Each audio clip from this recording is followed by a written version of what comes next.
성경의 모든 말씀이 중요하지만 그러면 또 가장 중요한 부분을 하나 꼽으라면 그 중에 하나가 바로 오늘 우리가 읽은 본문입니다. 왜냐하면 이 부분은 성경 전체의 중심 메시지인 구원을 설명하는데 아주 핵심이 되는 말씀이기 때문입니다. 자, 하나님은 최초의 사람인 이 아담과 하와에게 에덴 동산에서 살 수 있도록, 평화롭게 살 수 있도록 허락해 주셨습니다. 거기에 있는 모든 열매를 먹으며 살게 하셨고 또 그곳에서 무엇이든 할 수 있게 하셨습니다. 다만 한 가지, 선악을 알게 하는 나무의 열매는 먹지 말라고 하셨습니다. 창세기 2장 17절 보면요, 이 열매에 대한 하나님의 명령이 나오는데요, 거기 이런 말씀이 있습니다. 선악을 알게 하는 나무의 열매는 먹지 말라. 네가 먹는 날에는 반드시 죽으리라 하시니라.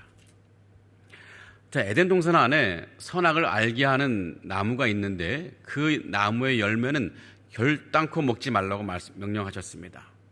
그리고 그 열매를 먹으면 반드시 죽을 것이라고 경고하셨습니다.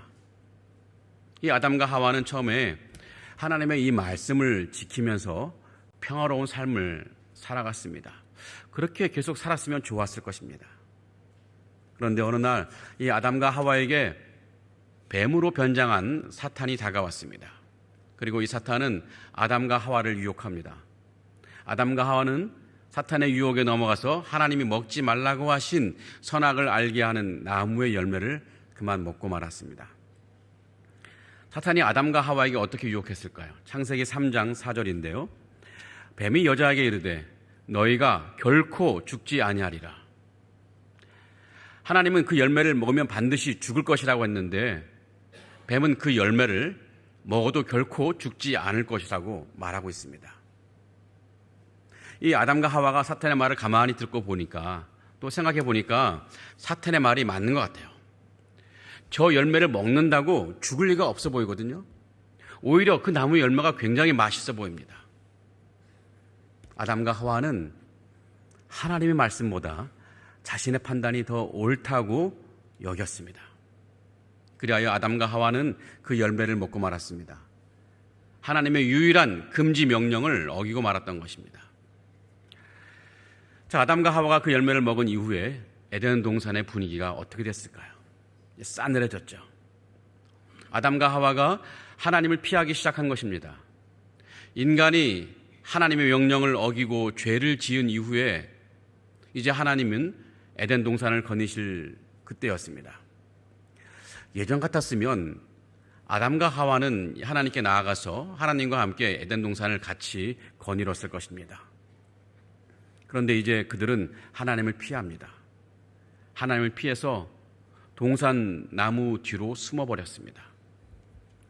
사람이 죄를 지으면 눈을 똑바로 뜨지 못하죠. 특히 죄를 지은 대상 앞에서 더욱 그렇습니다. 그것이 사람의 마음에 있는 양심의 행위인데요. 아담과 하와도 하나님을 마주할 자신을 잃어버렸습니다.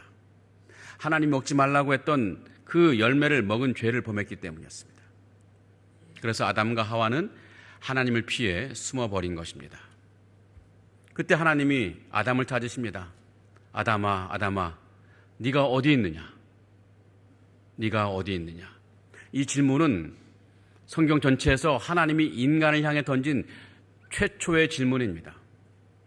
죄를 짓고 하나님을 피해 숨어버린 인간에게 하나님이 던지신 질문이었습니다.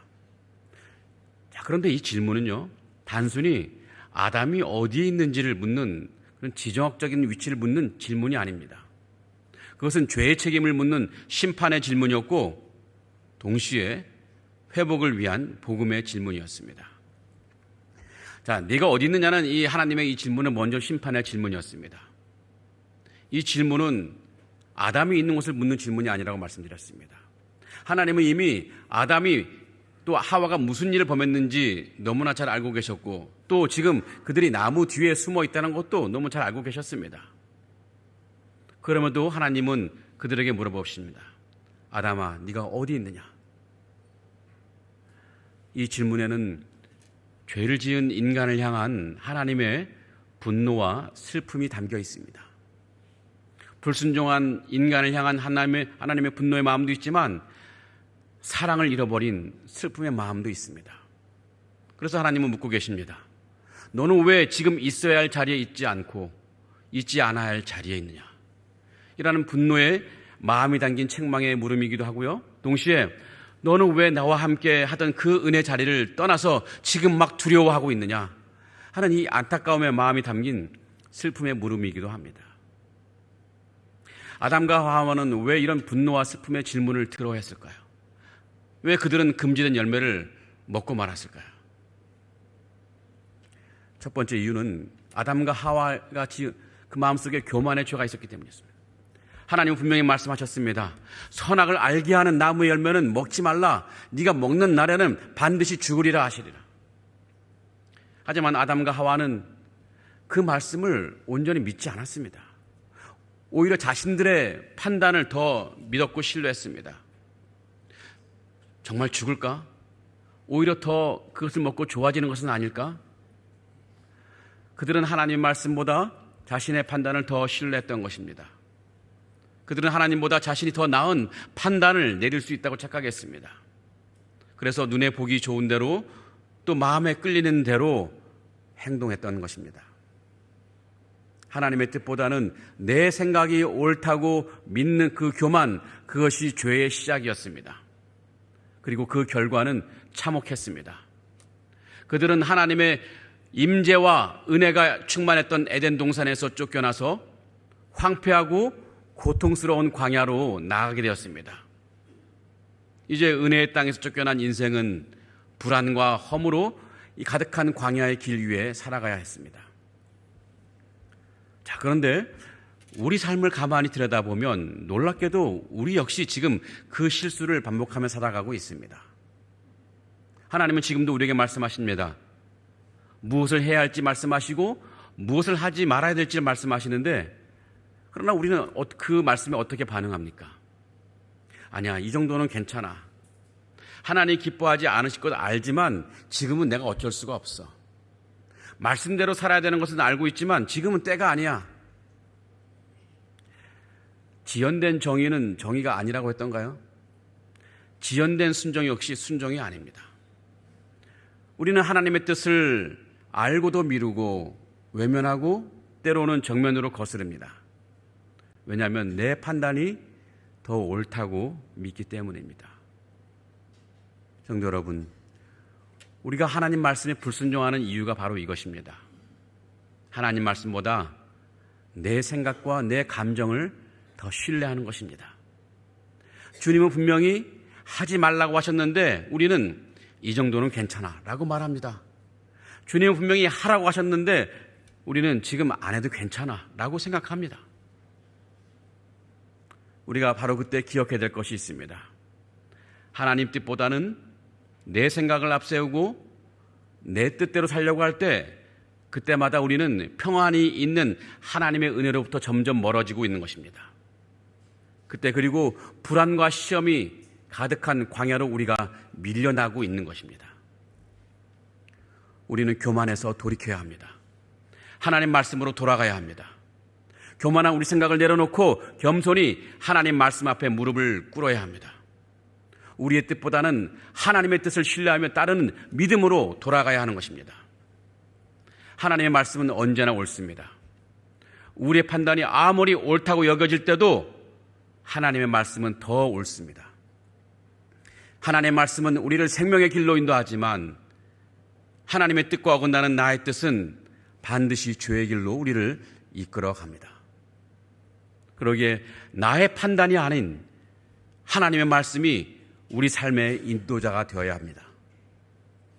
오늘 이 시간 이후부터 다시 말씀 앞으로 돌아가는 우리 모두가 되기를 간절히 기원하며 축복합니다. 늘 하나님의 지혜와 인도하심을 구하면서 하나님 말씀에 귀를 기울이며 그 말씀대로 살아가는 우리 모두가 되기를 간절히 기원합니다. 아담과 하와가 하나님 말씀을 거역하고 선악을 알게 하는 나무의 열매를 먹은 데는 또 다른 중대한 원인이 하나 있습니다. 그것은 하나님의 심판을 너무 가볍게 여긴 것입니다. 하나님은 그들에게 분명히 경고하셨습니다. 창세기 2장 17절 다시 보면요, 선악을 알게 하는 나무의 열매는 먹지 말라. 그 다음 뭐라고 했죠? 네가 먹는 날에는 반드시 죽으리라. 이것은 너무나 분명하고도 무게 있는 하나님의 선언이셨습니다. 반드시 죽으리라. 죽을지도 모른다가 아닙니다. 죽을 수도 있다가 아닙니다. 반드시 죽는다는 것입니다. 엄청난 무거운 말씀이었습니다. 그러나 아담과 하와는 이 말씀을 너무 가볍게 여긴 것 같습니다. 정말 죽을까? 설마 하나님이 우리에게 그렇게까지 하실까? 이런 생각을 했던 것 같습니다. 그들은 하나님의 경고를 무겁게 받아들이지 않았던 것입니다. 어쩌면 그들에게 하나님의 심판이라고 하는 것은 추상적인 이야기나 현실감이 없는 위협 정도로 혹은 상징적인 말처럼 들었을 것입니다. 그러나 그 결과는 너무나 참혹했습니다. 결과는 실제 죽음이었습니다. 성도 여러분, 이 죄가 우리를 넘어뜨리는 방식은 언제나 비슷한 패턴을 갖고 있습니다. 그것은 하나님의 말씀을 가볍게 여기고 하나님이 경고하신 심판을 대수롭지 않게 느끼게 하는 것입니다. 괜찮을 거야. 야, 한 번쯤은 하나님도 이해하시겠지. 설마 이런 일로 하나님이 나를 심판하실까? 나를 징계하실까? 이런 생각이 우리 마음에 찾아오는 순간 우리는 죄의 문턱을 넘고 있는 것입니다. 성도 여러분, 오늘 우리는 하나님 말씀을 얼마나 진지하게 받아들이고 있습니까? 하나님 말씀 속에 기록된 경고를 그저 문학적인 상징으로 읽고 있지 않습니까? 설교 시간과 구역 모임 시간에 나누었던 말씀들, 또 내 마음에 와닿은 그 하나님 말씀을 그저 지나가는 광고쯤으로 듣는 것은 아니겠습니까? 하나님이 여전히 우리에게 강조하시며 말씀하십니다. 죄의 삭은 사망이다. 심판은 반드시 올 것이다. 우리는 하나님의 이 경고의 말씀에 귀를 기울여야 합니다. 하나님의 심판은 결코 상징이 아닙니다. 그 경고를 가볍게 여기는 순간 우리 앞에 열려있던 이 은혜의 문이 닫히는 소리를 우리는 듣고야 말 것입니다. 그러기에 성도 여러분, 우리는 결단해야 됩니다. 더 이상 하나님의 말씀보다 내 판단을 내세우는 교만의 자리에 서지 않기로 결단하신 뿐만 아니라 더 이상 하나님의 경고의 말씀을 가볍게 여기지 않는 결단을 우리가 해야 합니다. 그래서 더 이상 악인들의 꾀를 따르지 않도록 결단해야 됩니다. 더 이상 죄인들의 길에 서지 않도록 결단해야 됩니다. 오만한 자들의 자리에 앉지 않도록 우리가 결단해야 됩니다. 이런 결단의 은혜가 우리에게 충만하게 임하기를 간절히 기원하며 축복합니다. 이제 또 하나님이 아담과 하와에게 묻습니다. 네가 어디에 있느냐? 그런데 이 질문은요, 단순히 죄를 짓고 숨어버린 인간에 대한 책망과 심판의 질문만은 아닙니다. 이 질문의 궁극적인 목적은 회복에 있습니다.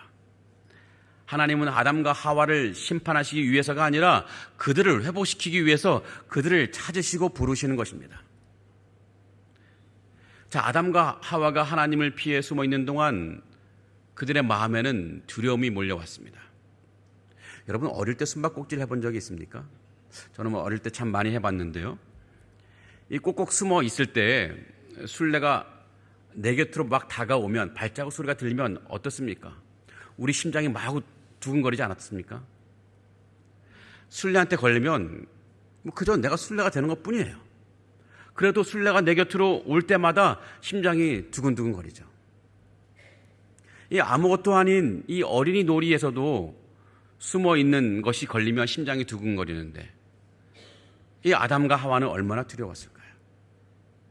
왜냐하면 그들은 고작 술래가 되는 것이 아니라 반드시 죽는 심판을 당해야 한다는 것을 너무나 잘 알았기 때문입니다. 그래서 하나님이 그들을 부르실 때 아담과 하와는 이 두려움에 떨면서 절망하면서 하나님의 얼굴을 피해야 했습니다. 그러나 하나님은 그들을 찾으시는 목적이 다른 것이 있었습니다. 그들을 심판하시기 위한 것이 아니라 그들을 회복시키기 위함이었습니다. 죄로부터 그들을 회복시켜 주시는 것에 목적이 있었고, 두려움으로부터 회복시켜 주시는 목적이 있었고, 하나님과의 깨진 관계로부터 회복시켜 주시려는 그 목적이 있었는데, 그 목적을 위해서 하나님은 그들을 찾으시고 부르시는 것이었습니다. 그러기에 네가 어디 있느냐라는 이 질문은 기쁜 소식, 복음의 질문인 것입니다. 결국 하나님은 아담과 하와를 찾아내시고 다시 관계를 회복시켜 주셨습니다. 그들에게 가죽옷을 입히시고 하나님의 은혜 안에 살게 하셨습니다. 비록 에덴 동산에서 쫓겨났지만 여전히 그들은 하나님의 은혜 아래, 보호 아래 살게 되었습니다. 하나님은 이 관계가 끊긴 우리를 그대로 방치하시는 분이 아니십니다. 다시 우리에게 손을 내미시는 분이시고 우리를 다시 일으켜 세우시는 분이십니다. 여러분, 구약 성경의 역사를 보시기 바랍니다. 구약 성경의 역사는요, 인간이 죄를 짓고 하나님을 피해 숨어버린 역사이면서 동시에 하나님이 그런 인간을 끊임없이 찾아다니시는 역사이기도 합니다. 어떤 시인은 그런 하나님을 가리켜서 하늘의 사냥개라고 표현하기도 했습니다. 하늘의 사냥개입니다. 우리를 쫓아오시는 하나님, 우리를 추적하시는 하나님, 이 죄 가운데 도망치는 인간을 끝까지 추적하시는 하나님, 아무리 도망쳐도 아무리 깊은 어둠 속에 숨으려 해도 그분은 포기하지 않고 사냥개처럼 끝까지 추적하시고 결국은 우리를 찾아내실 것입니다. 그런데 그 추적은 심판을 위한 것이 아니라 회복을 향한 사랑의 추적입니다. 하나님은 우리를 부수기 위해서 쫓아오시는 것이 아니라 우리를 품어주시기 위해서 쫓아오시는 것입니다. 죄책감에 무너진 우리를 다시 안아주시고 엉킨 인생을 다시 회복시켜 주시기 위해서 우리를 찾아오시는 것입니다. 가장 대표적인 예가 바로 선지자 요나입니다. 선지자 요나는 니느웨로 가라는 하나님의 명령을 거역했습니다.